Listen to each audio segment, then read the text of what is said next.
Okay. Recording soon. Welcome. Allow yourselves to settle and arrive. Welcome to Awakening, Torah Mussar Mindfulness. This week, our Parsha being Mikeitz, which is basically Pharaoh in English, Paro, awakening from his dream. And what does it mean to really awaken? So we will jump into that in a minute. I am Rabbi Chassia Uriel Steinbauer, the founder and director of the Institute for Holiness, Kehilat Mussar. I'm delighted that you are here on Zoom and also live streaming on our YouTube channel or on Facebook, or joining us later on video or on our podcast. So delighted for you to be here. So as I announce every week, this was covering the Parsha, the weekly Torah portion, yesterday on Shabbat, which was a special Shabbat. It was one where we brought out three Torahs, one for the new moon of Tevet, the Hebrew month of Tevet, one for Chanukah, and then when we did Hallel, the beautiful songs, and because of Shabbat. Very special.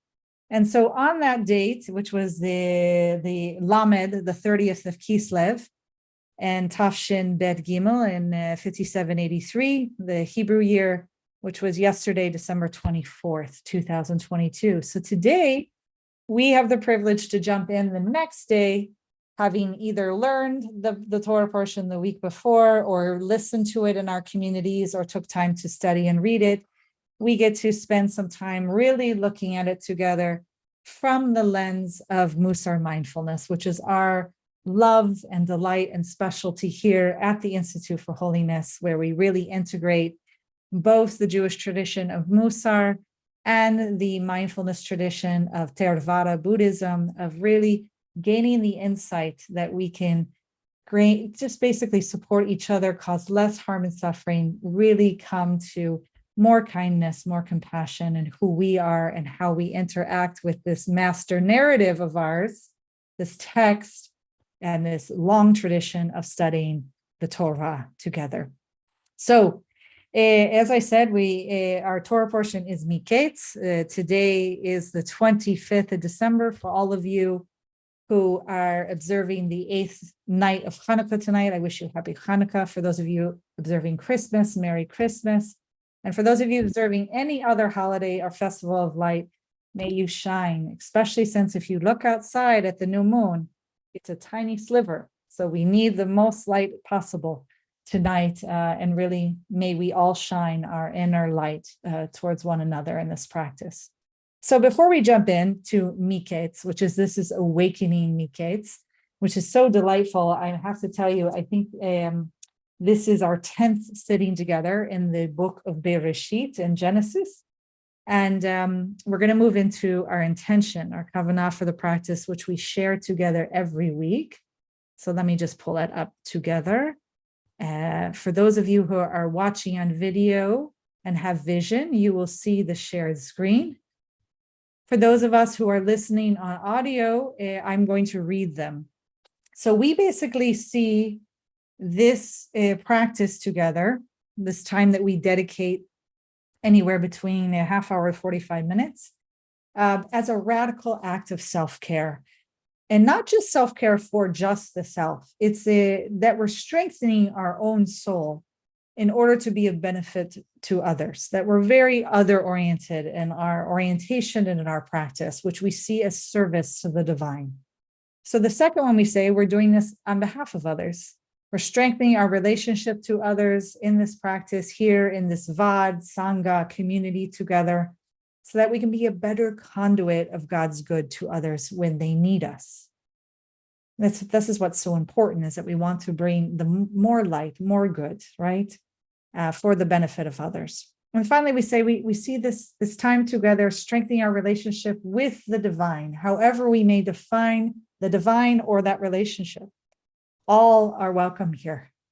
So this is something we're doing to strengthen our relationship with the Creator so that we can be a better conduit of God's good to others, including to ourselves, which is very important. So we want to hold that. May we all merit that today. in our learning and in our practice, because as we'll move into a mindfulness meditation practice after some learning. Okay, so Mikeitz, I always give you a brief summary because every parsha, as you know, if you've studied it, too many stories, too many ideas to just focus on this short amount of time together. So I just want to give you a brief summary. Here you have the Egyptian pharaoh, which in Hebrew is Paro. He has two dreams. He has all his dream interpreters and wise people from his empire kingdom, however you want to word it, from his land, come and try to interpret them. And he's not satisfied with any of their interpretations. So all of a sudden, the cupbearer, if you might recall, the cupbearer back in the dungeon, in the jail with Yosef, our ancestor, who is the son of Yaakov, the great patriarch of Abraham, Yitzhak, and Yaakov. He meets this cupbearer in prison who has this dream, and Yosef gives him an interpretation from God about that dream, and it ends up coming true. And so the cupbearer suddenly remembers this Hebrew slave, this young man in the prison, and says to Paro, I remember this young Hebrew slave who interpreted my dreams and interpreted correctly. So immediately Paro summons him. He's cleaned up essentially to look like an Egyptian. He's shaven, everything it begins to appear as such. And Yosef says that God will interpret the dream. It's not him. And he interprets the two dreams that he has as one, that it will reflect essentially 7 years of plenty, meaning there will be great crops and people will be fed and there will be enough agricultural supply for the population. It'll be followed by 7 years of famine. And that he not only interprets the dreams, he then goes on to give advice. So you have to think of who this is, a former Hebrew slave standing in front of the Paro.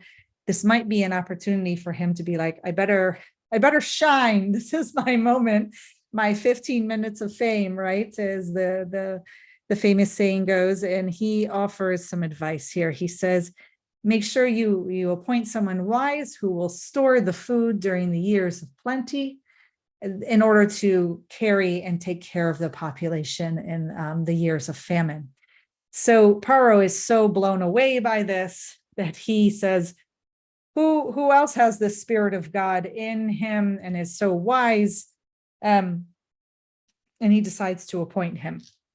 Okay, so the famine begins to spread outside of Egypt, moves up into the land of Canaan in the modern day, the state of Israel.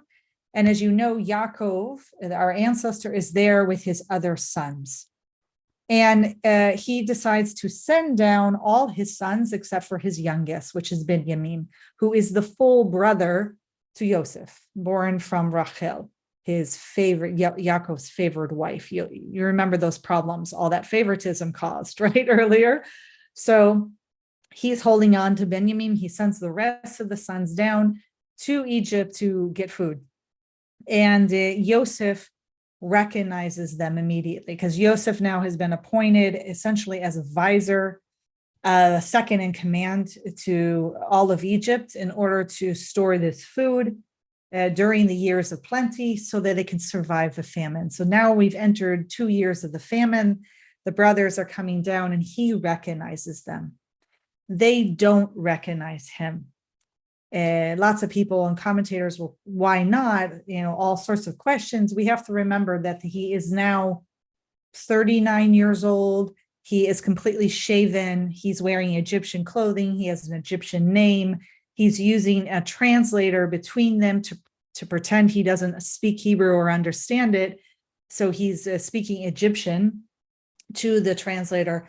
So I don't think it's that difficult or much of a stretch to assume that if you were lowered far down on the floor and someone's up, way up on their mantle and chair, and they look like an Egyptian and speak like an Egyptian, that you're not going to project and think it's the brother that you threw into a pit when he was 17. But maybe, who knows? But that's the situation, right? So basically, he recognizes them. And what I want to say behind that recognition is that he finally sees them, finally sees his brothers. You'll have to recall that when he was 17, he didn't see his brothers. He didn't see how uncomfortable they were, that he was loved and favored. He didn't see how much it was really uncomfortable and unpleasant for them when he shared his dreams. He didn't see how much they began to dislike him and even moved into hatred and jealousy. There's lots of reasons we could go into that, but he really just didn't recognize them or see them. And now he is. And in that recognition, he basically accuses them of being spies. He wants to, this is all like a scheme. We read it as a scheme, that he's aware what he's doing, why he's doing it. I'm not sure how much that's really there, but just to understand that this happens in the story, that he accuses them of being spies and basically imprisons Shimon, which that's one of his brothers. And you have to think of who is Shimon. So during the whole story of when the brothers threw him in the pit, it was Reuven, the eldest, who said, don't harm the boy, don't spill any blood. He had all the plan of going back into the pit, pulling him out. It was Shimon who actually suggested murdering him. You have to remember Shimon and Levi. These are your most violent ancestors. We all have them in our past. These are it. These are the two that went into Shechem in response to their sister Dinah being raped, and they murdered all the boys and the men. So you got to get in your head who this Shimon is. Is he going to have an issue murdering his 17-year-old brother? I don't think so. So this is who we're dealing with. So he imprisons Shimon, and all the others are told to return to Yaakov, back up in the land of Canaan. And he says that you must return with Benjamin, with the youngest son, or Shimon will remain here in prison and as a slave, basically the rest of his life. They go back and they're horrified. They have to tell Yaakov what's going on. Yaakov at first, of course, is like, no way am I sending Benjamin. I'm not going to lose him too. He thinks he's lost Yosef. So at first he says no. And basically the famine really settles in such a way that Yaakov has to think more than just of himself. He sees that people are beginning to starve. He even sees that Benjamin is in need of food. And so he has a change of heart, meaning he begins to also open his eyes and recognizes what's going on. That's a big thing for Yaakov also. You'll kind of see Yaakov and Yosef mirroring one another a lot and their behavior and what's going on. So he sends them down. The brothers return with Benjamin, and the story goes on. Essentially, they have this big feast together, but then there's a silver goblet that's planted in Benjamin's pack, kind of to set them up. And Benjamin is threatened that he will have to stay as a slave, essentially, when he's caught with the goblet. What happens here is kind of a miraculous. I mean, lots of things happen in this parsha that are pretty amazing, because every person is stretched. Every person has to rely on their strengths, and then will also get pushed in their weaknesses, which we can all kind of identify with in our own practice of Mussar mindfulness and our own midot, our soul traits. Where are we weak? Under such stressful conditions of a famine, then you're basically treated by a crazy visor that you don't realize is your brother, who is basically accusing you of being spies. It's a very stressful situation. One of your siblings is put into jail. The other one now is being threatened to be kept as a slave. Yehuda, basically, the fourth-born son, stands up. And if you recall earlier in the parsha, last week or the week before, Yehuda is someone that we already see transforming, who knows how to begin to take responsibility for when he doesn't behave so well, right? So he stands up and basically says, you have to take me as slave instead, because this boy cannot be separated from his father, because you'll essentially end up killing the father if you don't let this boy return. Okay, this is like this whole parsha here. It's really intense. And what I want to focus on today with you. There's lots that we could touch on, obviously. But there are some key texts that I want to share with you so that we can learn around this. So the first, if I can pull it up, is there's this theme here of fear and consequence. And we want to be aware, even in our own practice in life, when we're driven by fear and what ends up happening, either what is the habitual behavior or what are the consequences. Are we aware of it? Can we practice around it? So what we have here is that the fear is this famine that's going on. And Yaakov, as I said, sees the pain and he listens, sees that people are starving and he listens, which is kind of new for him. This is just one person who does so. So let's look here. Let me share with you page 5 here. The same thing happens with the brothers. When the brothers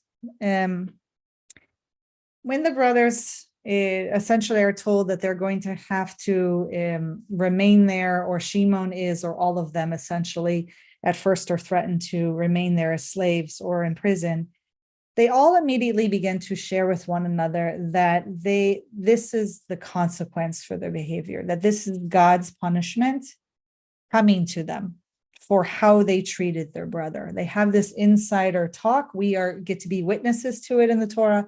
Yosef also gets to be a witness to it because they don't know it's Yosef, and they don't think he speaks Hebrew or understands it. And basically, they are remembering the time that they put him into the pit, but even more so than that, they're remembering that he cried out. And not only did they not do anything about it, if you'll recall, they went and they had a meal and ate. So they thought their cruelty, it was an act of cruelty, essentially, that made them deserve punishment. So Ramban from Spain 800 years ago says that he thinks they're really focusing on and how cruel their behavior was, that he was crying out, Yosef from the pit. We actually get to learn that he was crying out. You don't hear that in the first scene in the Torah. So he was pleading and crying out. And they feel that cruelty of not recognizing, not listening, not acting, the threefold that needs to happen when we practice compassion. We need to recognize, we need to see that someone or something's in need, right? We need to listen and figure out what that need is, and we need to act, we need to fulfill it. And so their cruelty was that they felt it was even more cruel than selling him into slavery, in a sense. This is what Ramban says. It's because their own brother begged for help, and they did not show mercy or compassion. And they're coming to their own awareness of what they had done is coming to them. And so it's this guilt that is there of seeing the pain and not listening, okay? And what ends up happening through this whole dialogue and like a mirror is Yaakov begins to see the pain of the famine and listens and acts, sends them down, even though he's totally fearful that he's going to lose Benjamin. Yosef also, through his setting up that they get tested through different ways to determine if they've changed or not, he too begins to recognize them and see them and act. And this is happening, this growth in mercy, this growth in rachamim, of compassion, is happening simultaneously. And it's quite amazing that it's happening during the most trying of times. It's happening during a famine. Not many of us can tap into that toolbox, that deli, that pail of compassion when we're starving. And we're also fearful and all that comes up with it, right? But you get to see this change happen in the family as it's happening. They're beginning to see the other, listen to the other, the acting from that pain and suffering. So we even see this here. I'll point out a verse here for us to learn from, where I wanted to take you to one more source. if you look in chapter 43, pasuk number 30, verse 30, it talks about when he actually sees his brother Benjamin being brought down, and he's so overtaken that his youngest, fullest brother is there, that he hurries out of the room. He's overcome with feeling toward his brother, and he's on the verge of tears. He goes into another room and he just cries, he weeps, okay? And so in the Hebrew here, it's very important. This is why it's so important, if you can, to begin learning Hebrew. If you don't know it, it says here, okay, so ve'maher Yosef, so he hurries out, right? He nikmeru, right? What happens? He recognizes them, right? What does he recognize? The actual term here is rachamav el achiv. So what does this mean? So it gets translated as overcome with feeling, but it's not. There's this recognition of mercy, of compassion that is arising, that is coming up. Essentially, his mercies, his compassion is heating up.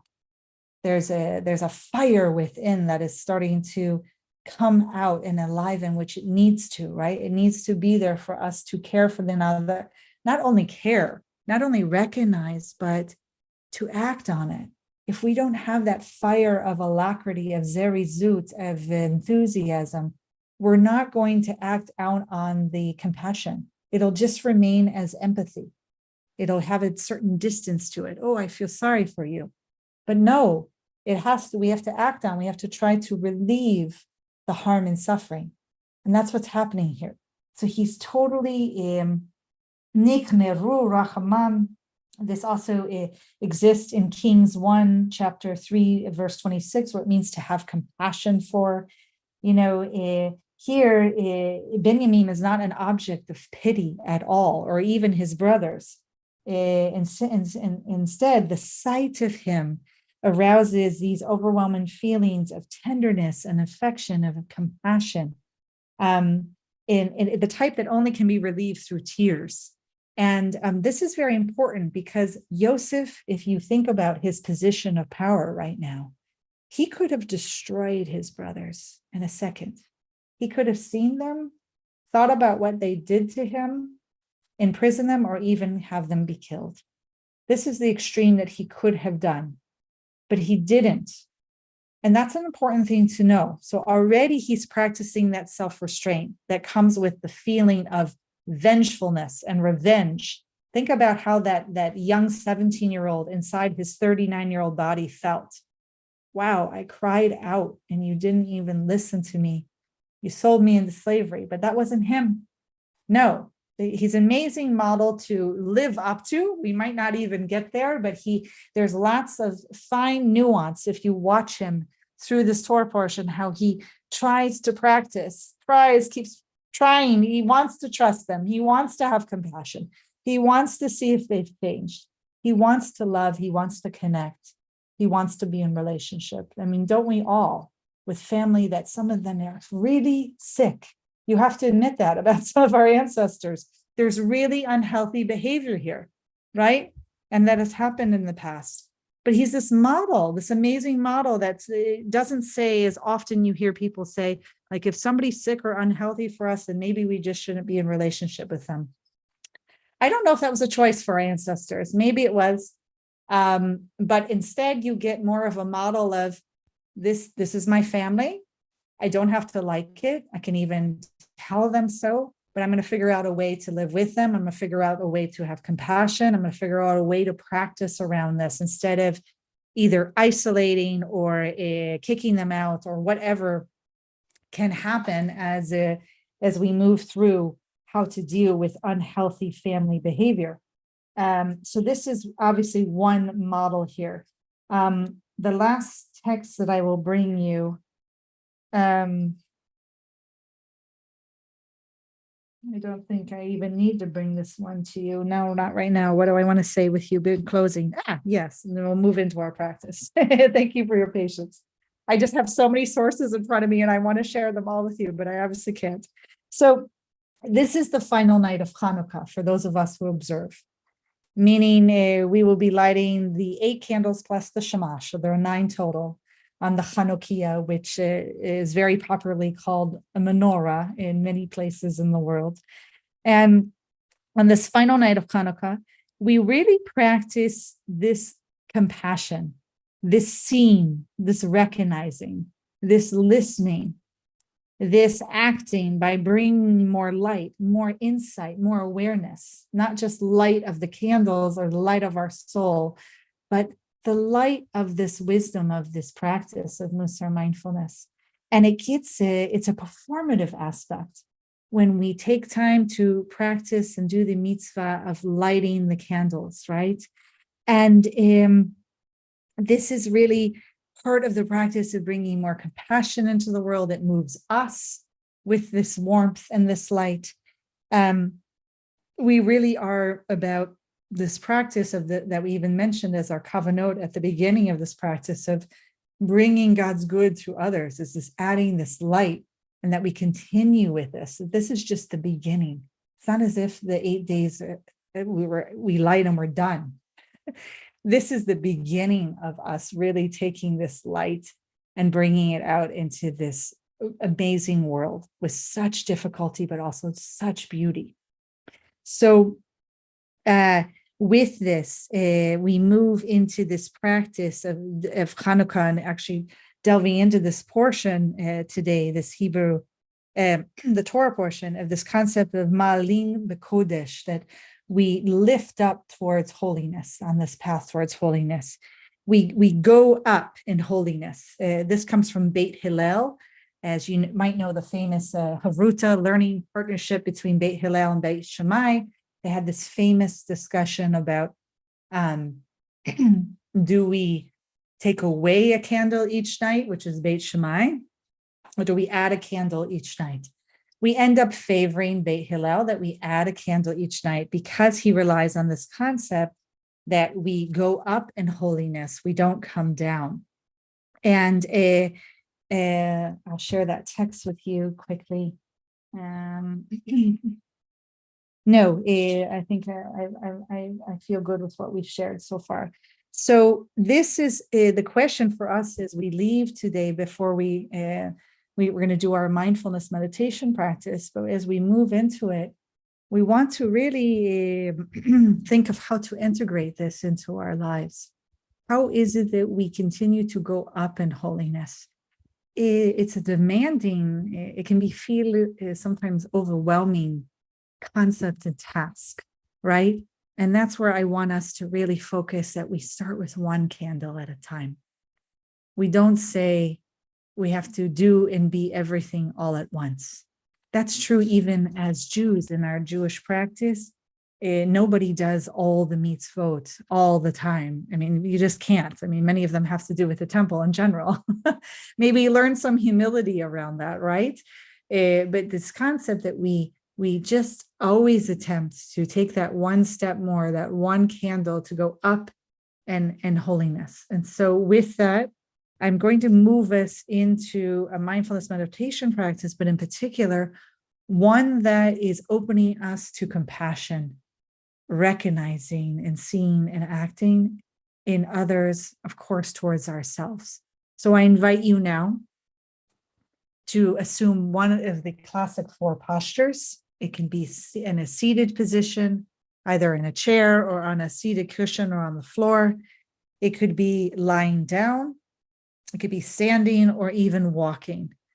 And as we move into it, you want to assume an upright position, dignified, created in the image and the likeness of the divine. Obviously not West Point stiff, as the saying goes from John Kabat-Zinn, our beloved teacher. But one where you really feel good.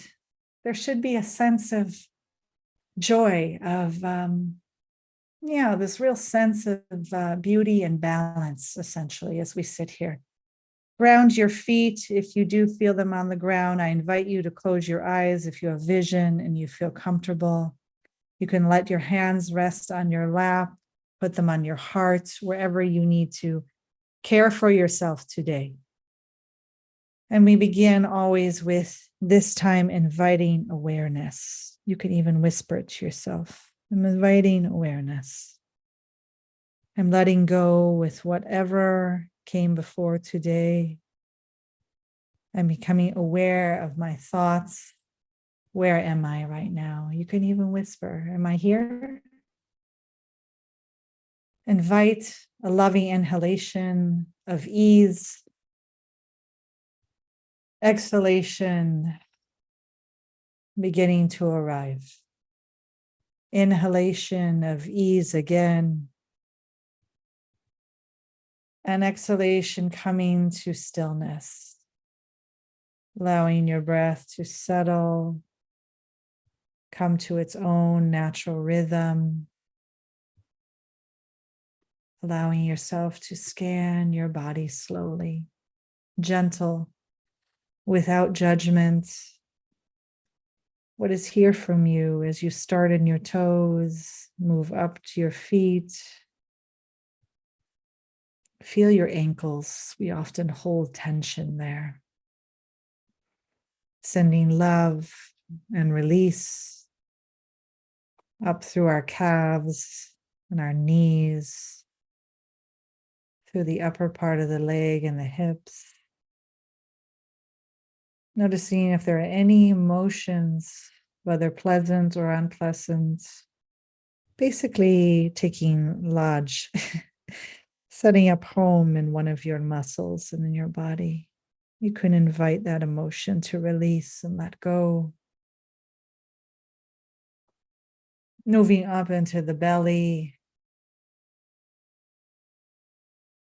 the low back, into the upper back, and the chest.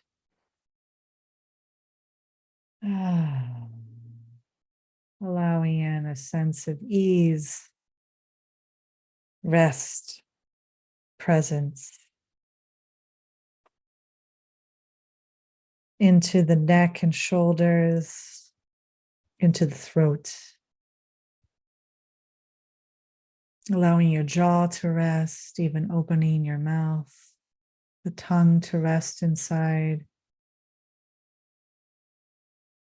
The cheeks, even the muscles behind the eyes, the muscles behind the ears, through the scalp.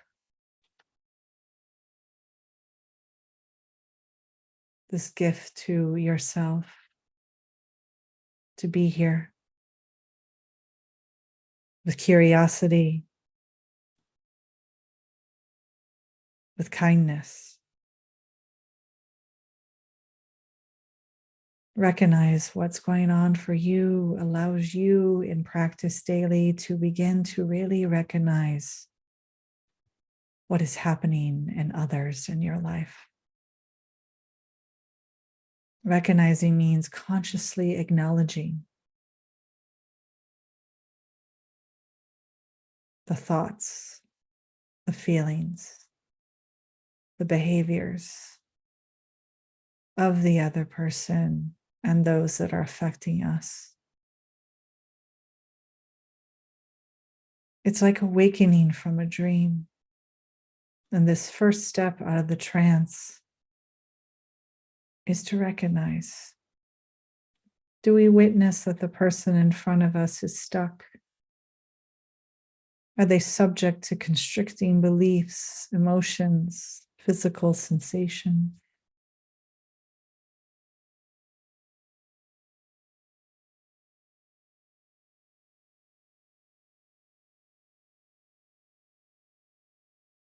We know from our own practice the common signs of trance include the critical inner voice, the feelings of shame or fear, the squeeze of anxiety, even the weight of depression in the body.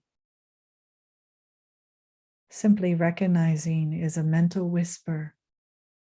It's saying, I see you. I see your pain. I'm able to see you because I see myself.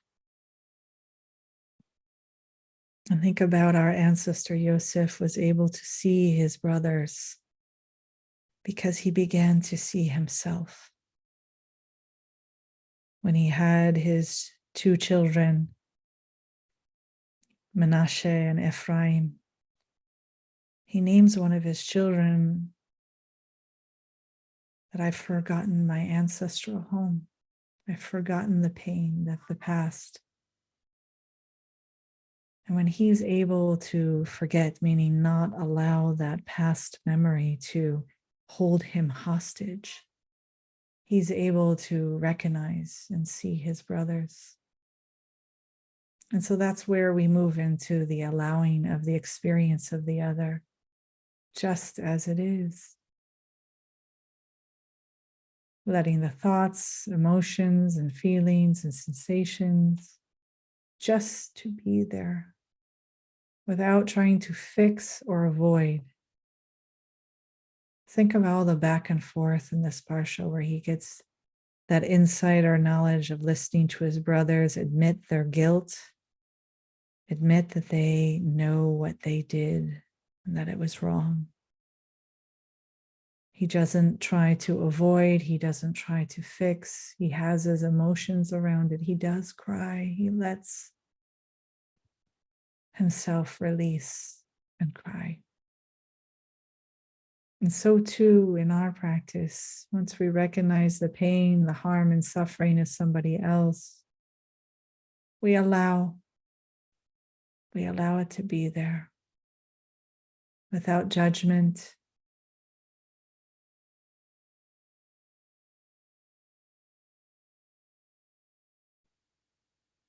We attempt to use our wise speech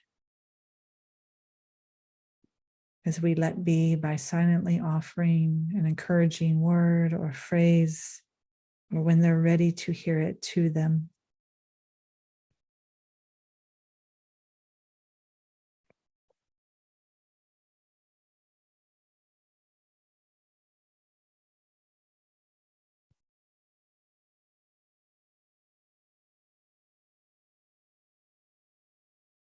And all the while we are offering compassion to someone, while we begin to recognize and feel, we begin to investigate what most needs attention.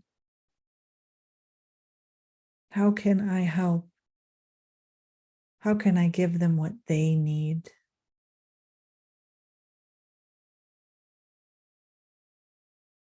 What does their most vulnerable part of them need now? How can I offer a compassion that is bringing God's good to them?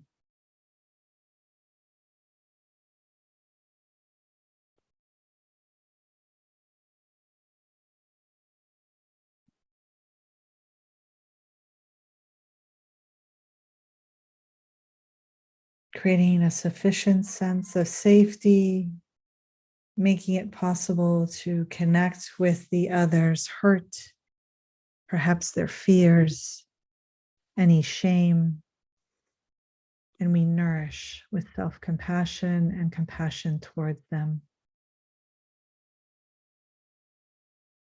And we recognize that they are suffering.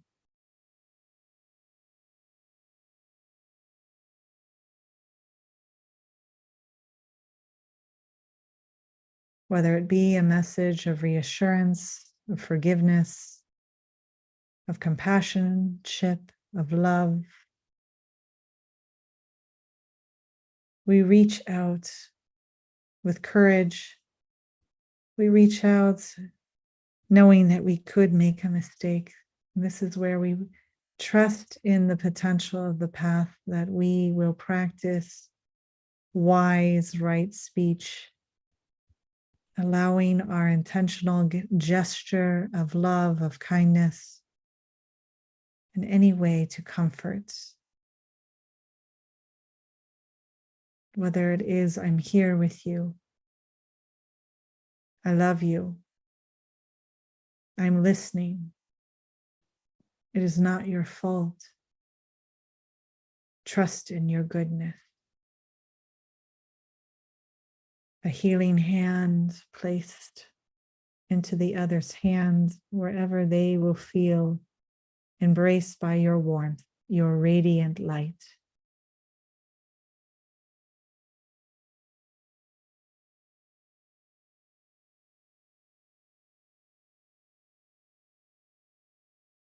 allowing this act of compassion towards the other.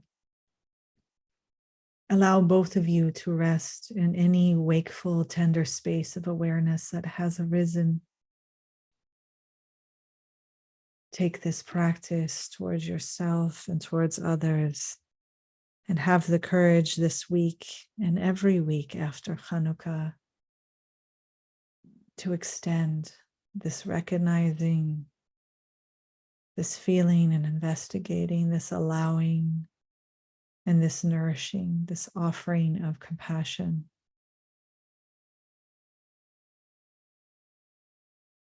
We move into a minute of silence before I ring the bell to welcome us back into the sacred space together.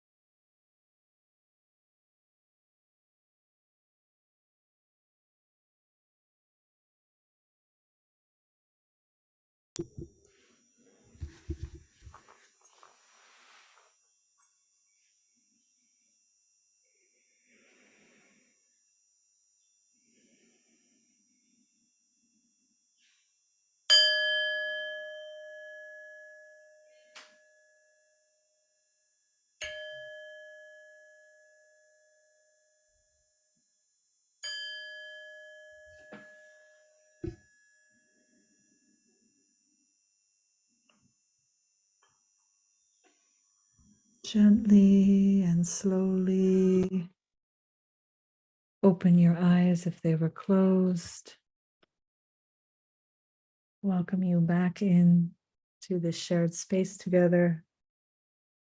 Allow yourself to give yourself an inner bow to your practice, to your teachers, to your ancestors, to God, to the Buddha and his teachings, to this shared practice together, this Vad and this Sangha and this room together. So delighted to be here with you, that we integrate what we can from our ancestors in the Torah and our practice of Mussar mindfulness. Thank you for being here. You're welcome to unmute yourself and make any comments or questions if you wish. Otherwise, you can remain in silence.